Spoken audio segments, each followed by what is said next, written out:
This is just such a potent offense in terms of the run game and the speed. You talk about Deebo Samuel, Brandon Ayuk. These are guys that just know how to get downfield with the football. They are, God, it's such a good roster.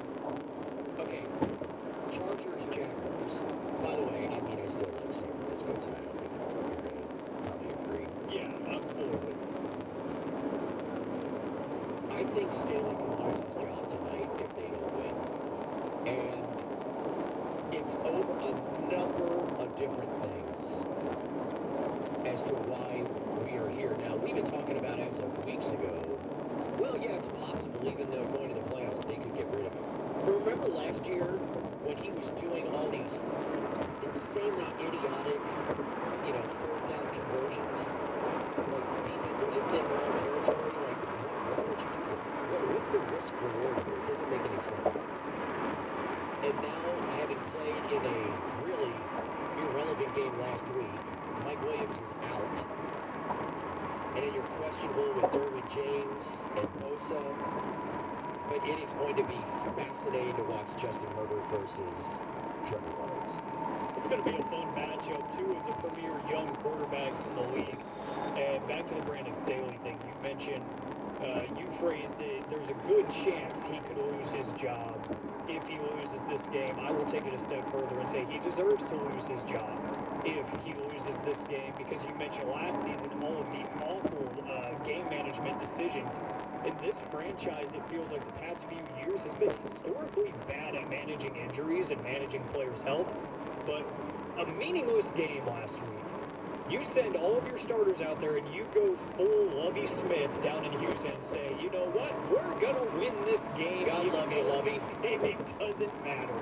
And yes, certified Bears fan sitting to my radio left is very thankful for Chicago legend, Lovie Smith. But yeah, when you're sending your guys out there in a meaningless game, risking health, that's always the week, it used to be week 17, now week 18. That's always been the discussion is get out healthy if you're a playoff team. Just escape the final week. That's all you have to do.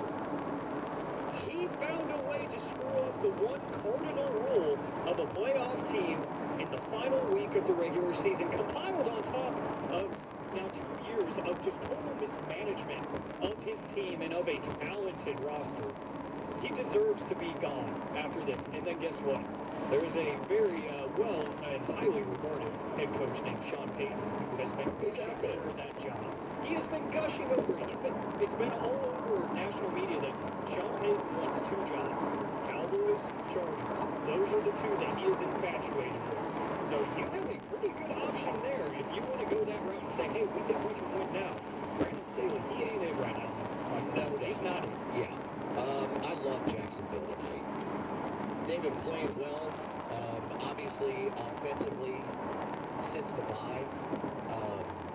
And Trevor Lawrence and Doug Peterson, this is why I was claiming, like, a bunch of other coaching vacancies in the offseason. I'm like, I can't believe Doug Peterson isn't at the top of everybody's list. I couldn't understand it.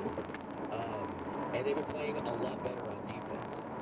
But I do think that, the Chargers have weapons. Even without having Mike Williams, Joshua Palmer is pretty good to go along with Keenan Allen. I just really, really like Jacksonville tonight. There's a lot to like there.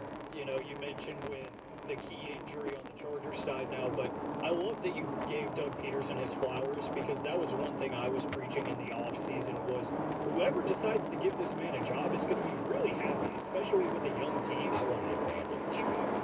Yeah, he's fantastic. He got run out of town by Carson Wentz. That was the story. It wasn't because he was a bad coach. It was because Carson Wentz is known to be a diva. The whole Press Taylor situation. And Howie Roseman